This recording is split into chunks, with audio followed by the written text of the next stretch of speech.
The Rocky movies are some of my favorite films of all time. From the first time I sat down and watched all of them in a row, me and so many others were immediately invested in the character of Rocky in this world of Rocky Balboa. And although some have certainly been better than others, Rocky won Best Picture in 1976, while Rocky V is, well, trash to put it mildly. The Rocky franchise, I think, is easily the best and most culturally significant sport film franchise to ever grace the screens. So when the Creed Trilogy was first announced back in the early 2010s, I think that most people were cautiously optimistic. People were excited to see the return of such a beloved character in Rocky, while also seeing the franchise take a bold, different direction and telling a spin-off story about Apollo Creed's son. But questions obviously surrounding it were, would it be any good, and could it live up to the impact that the Rocky Trilogy had? And now that Creed 3 has been out for a little over half a year, the question that a lot of people are probably asking is, was the Creed Trilogy worth it? Now, in order to really give my clear and concise thoughts about the trilogy overall, I feel as if I have to talk about each of the films individually, starting with the first film, Creed. Creed, to put it simply, is a phenomenal film. Rebooting a franchise back from the dead is definitely no easy task, and what Hollywood has tended to do in the past when they are trying to bring back a franchise is do a soft reboot, which is to create a modern film that's super similar to its original version, so that the audience is evoked with a major sense of nostalgia. So in the end, they'll think it's good, even when objectively it might not be. I think a really good example of this is Star Wars Episode 7. That film is almost a carbon copy of Episode 4, which is why most people instinctively liked it when it first came out. But as time went on, a lot of people started to despise that film for just that very reason. It didn't feel very original at all and wasn't better than Episode 4 in any metric. And while you can tell that the first Creed is heavily inspired by the first Rocky, like for example, most of the major plot points are very similar, but the reason why Creed is loved by most fans, while The Force Awakens isn't loved by most fans, is Creed succeeds in an area where The Force Awakens fails. And that's that Creed is able to blend the old with the new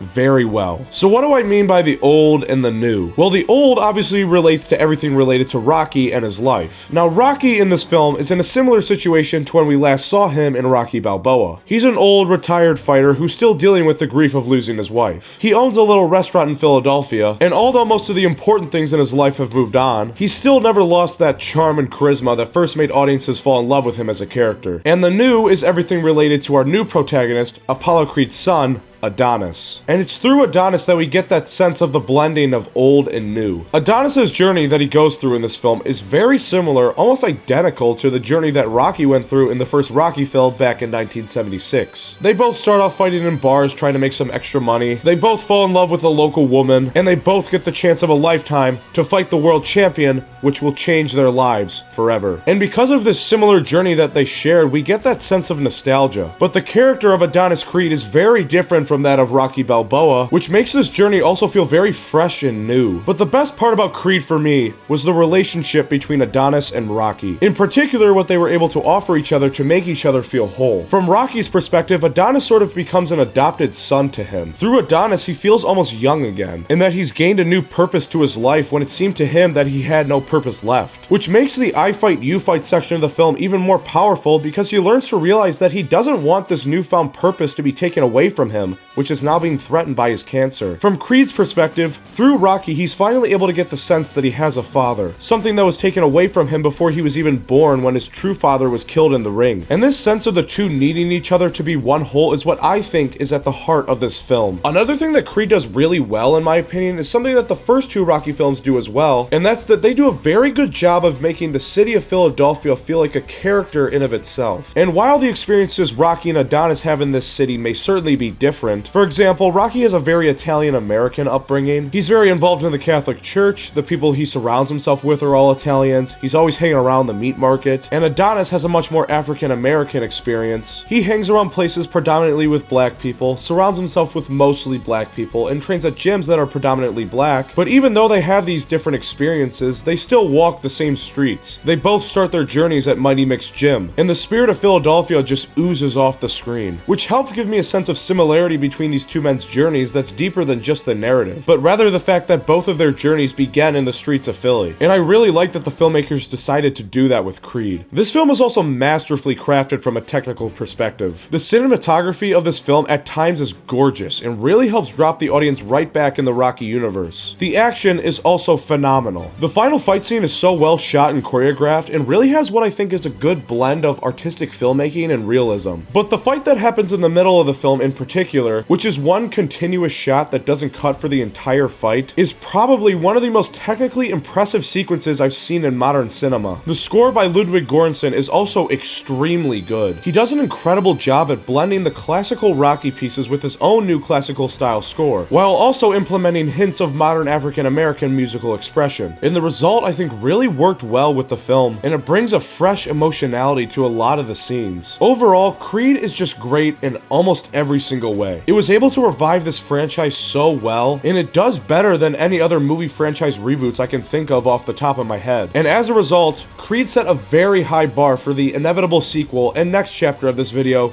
Creed 2.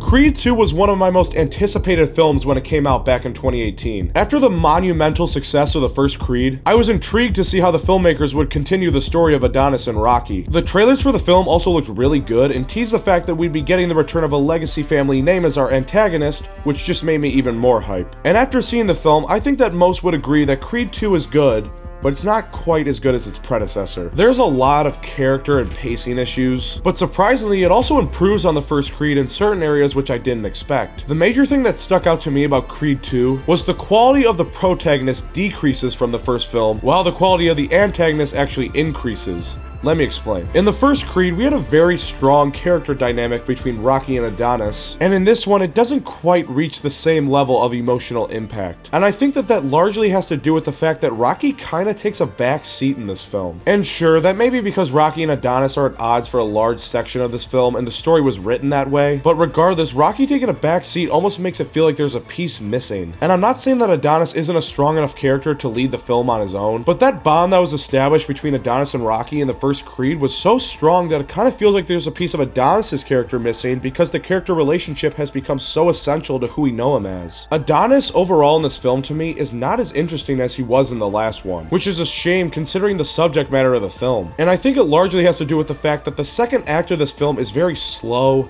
depressing, and honestly boring. And yes, that's what might make logical sense considering what the story entails, but I definitely think that it's overdone. Now, some people may say that I shouldn't take much issue in this because this section of Creed 2 is pretty much the same as Rocky 2. And while on the surface that may seem to be the case, I think that the context behind these two sections are quite different. In Rocky 2, the first 2/3 of that film is about the aftermath of Rocky and Apollo's first fight. Rocky isn't super eager for a rematch and instead decides to marry Adrian, settle down, and start a family. But slowly throughout the film, with constant attacks coming from Apollo demanding a rematch, attacking his masculinity, and Rocky going on his own spiritual journey, does he come to realize that he can't just live a normal life. He was born to be a fighter. And when he finally gets the blessing of Adrian, the woman in his life most dear to him, a flip switches in his head and he once again becomes the Italian stallion we knew him as in the first film. In Creed 2, Adonis loses the first fight to Victor Drago, and after, he becomes very depressed, angry, broken both physically and mentally. Understandably, don't get me wrong, but I feel like it drags on for way too long and hurts the pacing of this film severely. And then all it takes is just one short scene with Rocky and I guess we're into the training montage in our final fight. And it really doesn't feel like the script got there in a meaningful way like it did in Rocky 2. And while this stuff that I'm laying out isn't so severe that it kills the film for me, because I really did enjoy Creed 2, I think that this is the main thing that's holding it back from being the near masterpiece that the first Creed was. Now, before I move on, I have to talk about the best thing that came out of Creed 2, and that's the character development of our antagonist of the film, Victor and Ivan Drago. Who knew that so much emotional depth and weight could be given to this cartoonish villain from the 80s and his son? The first scene of this movie is a scene with the two of them, and it immediately establishes the tone and mindset for these two for the rest of the film. Ivan punches his son Victor awake and looks out upon the rough streets of Kiev, Ukraine, where he has seemingly been banished after his humiliating defeat to Rocky got him ousted from Russia. You can instantly tell that these two men are angry. They have an undoubtable hunger in their eyes, and will do anything to see that that their goals come to fruition. They do such a good job of convincingly portraying Ivan as a man really struggling with his traumas underneath his rough exterior. But in particular, Victor Drago for me might be the best character in the movie. The fact that this was Florian Montanu's first acting performance, I still find to this day to be unbelievable. Victor doesn't really say much throughout the film, but Florian's entire performance is told with his eyes. And the thing I really liked about Victor's character is even though he's obviously the villain, in the way he carries himself and the way the script presents him, all of his goals and aspirations aren't really evil. And they're actually quite understandable, which makes him an extremely compelling character. He wants to earn the respect of his father, he wants to earn the love of his mother, and he wants to bring honor to his name and win the respect of his people. When the final fight rolls around, I almost struggled on who to root for because Victor has just as much, if not more, to lose than Adonis. And even though Victor Drago probably won't go down as the most iconic villain in this saga, I actually think that he's objectively the best written villain we've seen so far from these films. So overall, while Creed 2 most certainly has some flaws which are holding it back from being great, I still found it to be a very worthy sequel and entry in the ever-growing Rocky and Creed universe. The last 10 minutes of this film are actually really good and tie up this movie so well that in my mind there didn't really need to be anything told after. But regardless, skip forward 5 years and we come to the next chapter of the video, Creed 3. Creed 3 largely feels like the afterthought of this trilogy. It took a while for this movie to come out with about a 4.5-year time gap between Creed 2 and this one. It was heavily pushed back due to COVID obviously, and I bet that a lot of people forgot that this movie was even coming out. But even though that may be the case, that doesn't necessarily make the film bad. So was Creed 3 any good? Well, to put it simply, I thought it was just fine. It's definitely a solid outing for Michael B. Jordan's directorial debut, but for most people, I think they most certainly see it as the weakest of the three. I think the thing that Creed 3 struggles with the most is it really struggles to find its footing and identity almost without Rocky Balboa. This is the only film in the franchise where Rocky isn't here, and his missing screen presence is really felt. Remember when I said back in Creed 2 that the reduced screen presence of Rocky really hurt the film for me quite a bit? Yeah, well here it's even worse because he isn't even in it. I just didn't really find Adonis to be that compelling in this film because he doesn't really have any major battle that he's fighting against. The only thing he's got to worry about in this film really is just that his friend is mad at him. Okay, that doesn't seem like the end of the world. And this conflict of the film feels a little over the top to me and pretty unrealistic. So Adonis' childhood friend Damien, who was a boxing prodigy in his teens but was arrested, has just now finally gotten out of prison in his late 30s, and is now racing against time to get his boxing career started because he doesn't have much time left. And Adonis tries to help him out initially, but when Damien starts to feel that he has mixed loyalties, he pretty much just turns completely on Adonis and oh, we're enemies now.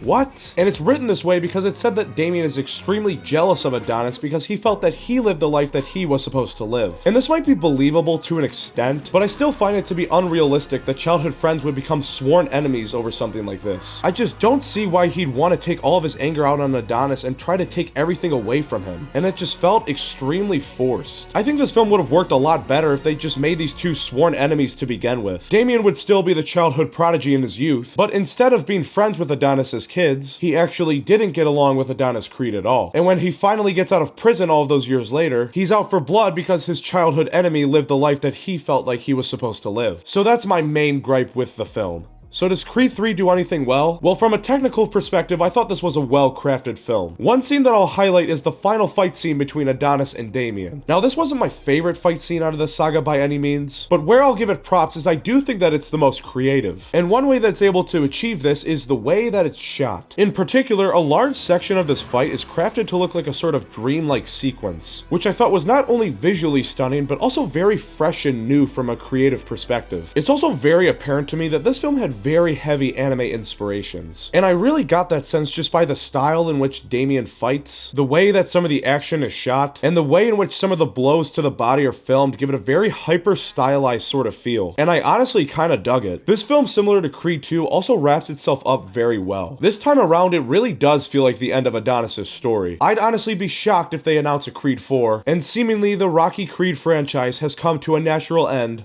once again. So overall, I can confidently say that the Creed Trilogy was justified in being made. For me, it offered a very fresh take on the Rocky saga, and although they do start to dip a little bit in quality as they go on, they are all most definitely well-crafted films. And unlike some of the later Rocky films, I thought that all the Creed films were at least good. This trilogy will probably stick with me more compared to most other people because I guess you could say I grew up with these films. The first Creed came out when I was 12 years old, right around the age when most people would start to find these types of films compelling. I will always remember how excited I was to see Creed 2 on opening day, as I remember looking forward to that film for months. And even if you may not particularly like these films, and if you feel that way, I can understand your point of view. I will myself applaud Warner Brothers for delivering what was, in my humble opinion, a very good sports trilogy. Well, that's gonna do it for this video, guys. Let me know your guys' thoughts on the Creed Trilogy down below, as I'm interested to hear what you guys think. If you made it this far and you want to see more content like this, do me a favor by leaving a like and hitting that subscribe button. If you want to be notified about when I post my next video, hit that notification bell. But anyways, that's all I got for today. I'll see you next time.